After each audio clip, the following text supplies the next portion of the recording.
Sound ఎక్కువ ఉందా? సరిపోయి.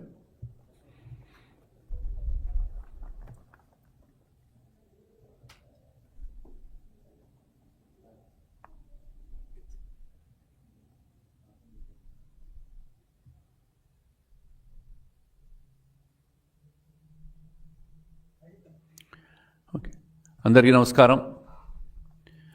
జూన్ 4వ తేదీ 2024లో తెలుగుదేశం కూటమి ప్రభుత్వం ఎన్నికల్లో ఘన విజయం సాధించి రేపటితో 1 సంవత్సరం కాబోతా ఉంది.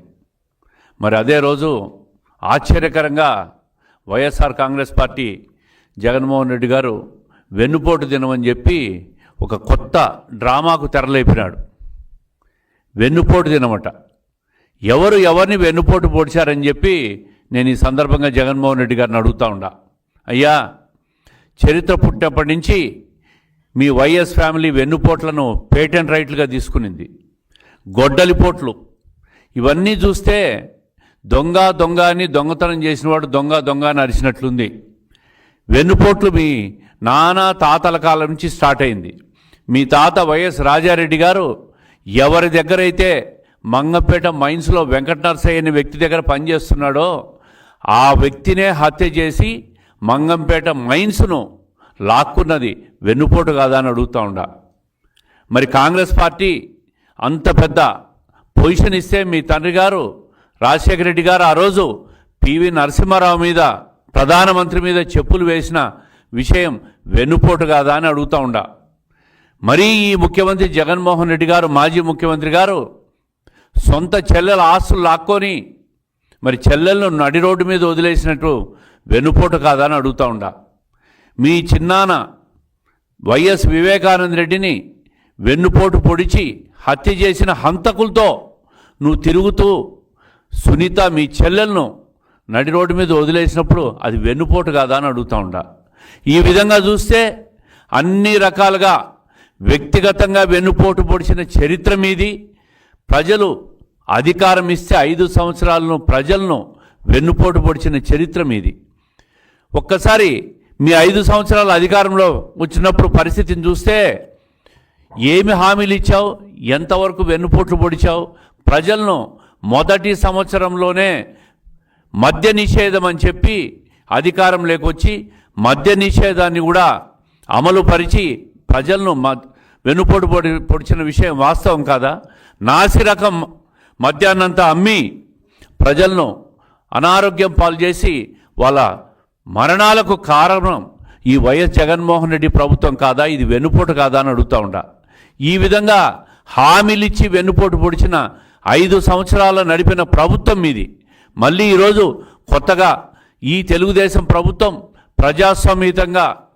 ప్రజాస్వామ్యబద్ధంగా అధికారంలోకి వచ్చి 1 సంవత్సరంలోనే 70% హామీలు అమలు చేసిన ఈ ప్రభుత్వం మీద మీరు వెన్నుపోటు దినంగా ప్రకటిస్తారా? వెన్నుపోటు అనేది మీ పేటెంట్ రైట్స్, మీతోనే ప్రారంభమైంది. ప్రతి అంశంలో నీ వ్యక్తిగత జీవితంలో వెన్నుపోట్లే. ప్రజలకు 5 సంవత్సరాలు అన్ని రకాలుగా కూడా వెన్నుపోటు పొడిచిన ప్రభుత్వం ఏదైనా ఉందంటే అది వైఎస్ఆర్ కాంగ్రెస్ ప్రభుత్వం అని చెప్పి, అది జగన్మోహన్ రెడ్డి గారు తీసుకున్న పేటెంట్ రైట్ అని చెప్పి ప్రజలకు మీ ద్వారా తెలియజేస్తూ ఉండా. ఆస్తి కోసం చెల్లెల్ని, అదేవిధంగా తల్లిని కూడా చివరకు రోడ్లో వేసిన మనిషి ఎవరైనా ఉన్నారంటే అది జగన్మోహన్ రెడ్డి గారు. ఆయనే ఒక పెద్ద వెన్నుపోటుదారుడు. మళ్ళీ ఈరోజు వెన్నుపోటు అని చెప్పి కొత్త డ్రామాకు తెరలేపినావు. అదేవిధంగా మెగా డిఎస్సి అన్నావు. 5 సంవత్సరాల్లో ఒక్కసారైనా డిఎస్సి పెట్టావా అని చెప్పి అడుగుతూ ఉండా. ఈరోజు కూటమి ప్రభుత్వం వచ్చిన తర్వాత 16,000 పైచిలకు డిఎస్సి పోస్టులకు నోటిఫికేషన్ ఇచ్చి జూన్ నెలాఖరు లోపల భర్తీ చేస్తామన్న ఈ ప్రభుత్వ చిత్తశుద్ధి ఇది వెన్నుపోట?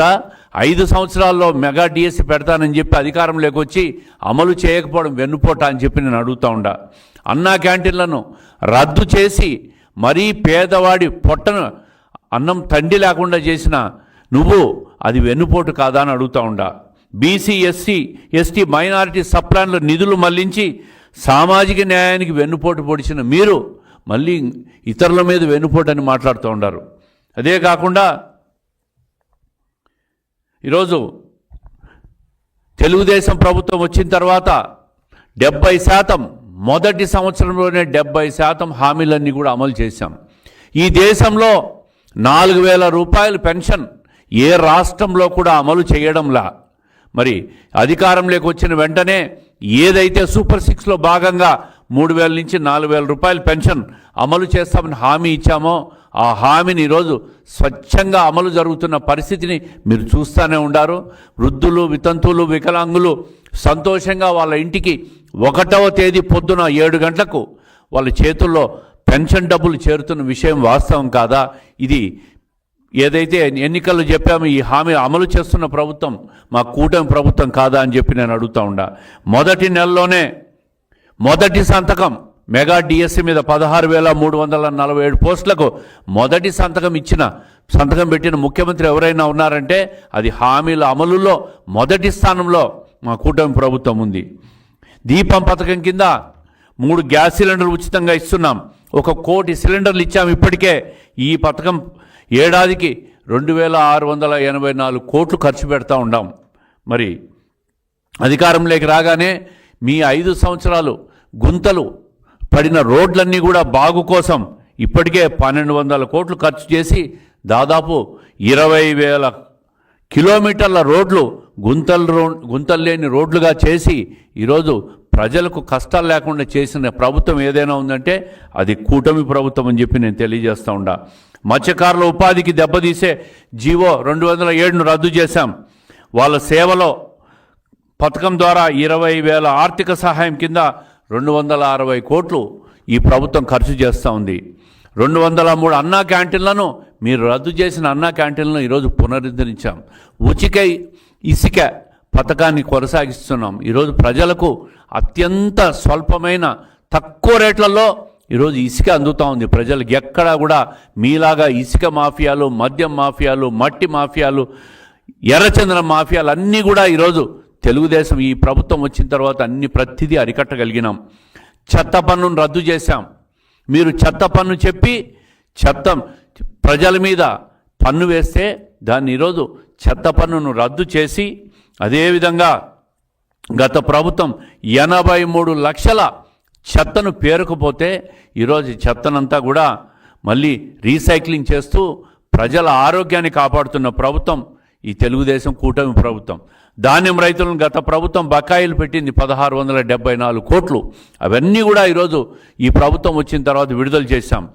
కూటమి ప్రభుత్వంలో 990 కోట్లు పంచాయతీలకు కేటాయించి 4,500 కోట్లతో గ్రామాల్లో ఇప్పటికే 30,000 పనులకు శ్రీకారం చుట్టి ప్రతి పనిని కూడా పూర్తి కావాల్సిన పరిస్థితిని ప్రజలందరూ కూడా గమనిస్తూ ఉన్నారు.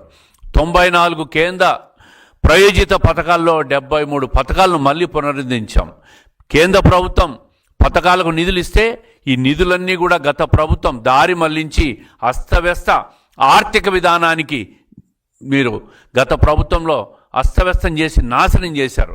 ఈరోజు అవన్నీ కూడా పునరుద్ధరిస్తూ కేంద్రం ఇచ్చిన ప్రతి ప్రభుత్వ పథకాన్ని కూడా ఈరోజు అమలుకు తెలుగుదేశం కూటమి పునర్వ్యవస్థించి అవన్నీ కూడా పునరుద్ధరించాం. అదే కాకుండా 25-26 బడ్జెట్లో బీసీల కోసం 47,000 కోట్ల పైచులకు నిధులు కేటాయించి వాళ్ళ అభ్యున్నతి కోసం ఈ ప్రభుత్వం పాటుపడుతూ ఉంది. నాయి బ్రాహ్మణుల వేతనాలు 25,000 పెంచాం. చేనేతలకు జీఎస్టీ ఎత్తివేసినాం. అదే కాకుండా పవర్ లూమ్స్ వాళ్ళకు 500 యూనిట్లు, హ్యాండ్లూమ్స్ వాళ్ళకి 200 యూనిట్లు ఉచిత విద్యుత్ ఇస్తున్నాం. మరి గీత కార్మికులకు 10% మద్యం దుకాణాలను కూడా కేటాయించింది మొట్టమొదటిసారిగా ఈ తెలుగుదేశం కూటమి ప్రభుత్వం అని చెప్పి ఈ సందర్భంగా మీకు తెలియజేస్తూ ఉంటా. ఇదే కాకుండా స్వర్ణకారులకు కార్పొరేషన్ ఏర్పాటు చేశాం. సోలార్ విద్యుత్ పథకంలో బీసీలకు 3 కిలోవాట్లకు గాను మొత్తం 98,000 సబ్సిడీ ఈరోజు అందజేస్తున్న ప్రభుత్వం ఈ కూటమి ప్రభుత్వం. మరి ఈ విధంగా ప్రతి పథకాన్ని కూడా ఈ తెలుగుదేశం కూటమి ప్రభుత్వం అమలు చేస్తూ ఉంటే మీరు వెన్నుపోటు తినమని చెప్పి రేపు మాట్లాడుతూ ఉంటారు. వెన్నుపోట్లు చేసింది మీరు. పేటెంట్ రైట్లు వెన్నుపోట్లకు, గొడ్డలిపోట్లు. ఈరోజు కూడా వివేకానంద రెడ్డి హత్య చేసిన వాళ్ళను మీరు పక్కన పెట్టుకొని తిరుగుతున్న విషయం ఇది వెన్నుపోటు కాదా అని చెప్పి అడుగుతూ ఉండా. అన్ని రకాలుగా రాష్ట్రాన్ని, కుటుంబాన్ని, రాష్ట్ర ప్రజలను ముంచేసి ఒక్క ఛాన్స్ అని చెప్పి అధికారంలోకి వచ్చి రాష్ట్ర ఆర్థిక వ్యవస్థను నాశనం చేసి మీ కుటుంబ వ్యవస్థను కూడా నాశనం చేసి కుటుంబ వ్యవస్థకు వెన్నుపోట్లు పొడిచి ఆశలు పెట్టుకొని ఓట్లేసిన రాష్ట్ర ప్రజలను కూడా వెన్నుపోటు పొడిచిన ఘనత ఎవరైనా ఉందంటే అది ఒక్క వైఎస్ జగన్మోహన్ రెడ్డి గారికే చెందుతుంది. ఆయనదే ఈ వెన్నుపోట్ల పేటెంట్ రైట్ అని చెప్పి ఈ సందర్భంగా ప్రజలకి ఈ విషయాలన్నీ తెలియజేయాలా. ఈ ఒక్క సంవత్సరంలో రేపటితో ఈ రాష్ట్ర ప్రభుత్వం అధికారంలోకి వచ్చి రేపటితో ఒక సంవత్సరం కాబోతున్న సందర్భంగా 70% పై చిలుకు ఎన్నికల హామీలన్నీ అమలు చేసిన ఈ ప్రభుత్వాన్ని ప్రజలు రాబోయే రోజులు ఆశీర్వదిస్తారు. ఈ నెలలోనే ఇప్పటికే ముఖ్యమంత్రి గారు ప్రకటించారు, ఏదైతే మన తల్లికి వందనం కార్యక్రమాన్ని ఈ నెలలో అమలు చేస్తాం, రైతు భరోసాని ఈ నెలలో అమలు చేస్తాం, ఆగస్టు 15 మహిళలకు ఆర్టీసీలో ఉచితంగా ప్రయాణం చేసే సౌకర్యాన్ని కూడా కల్పిస్తామని చెప్పి ముఖ్యమంత్రి గారు చెప్పిన విషయాన్ని కూడా ప్రజలు గుర్తుపెట్టుకోవాలా. ఈ ప్రభుత్వాన్ని ఆశీర్వదించాలా. ఏదైతే ప్రతిపక్షం వైఎస్ఆర్ కాంగ్రెస్ పార్టీ రేపు తలపెట్టిన ఈ వెన్నుపోటు కార్యక్రమాన్ని ప్రజలు తిరస్కరించాలా. ప్రజలు సహకరించకూడదు. దీనికి వాళ్ళు పొడిచిన వెన్నుపోటు ప్రజలు వాళ్ళకే వెన్నుపోటు పొడచాలని చెప్పి ఈ సందర్భంగా పిలిపిస్తూ ఉండాలి.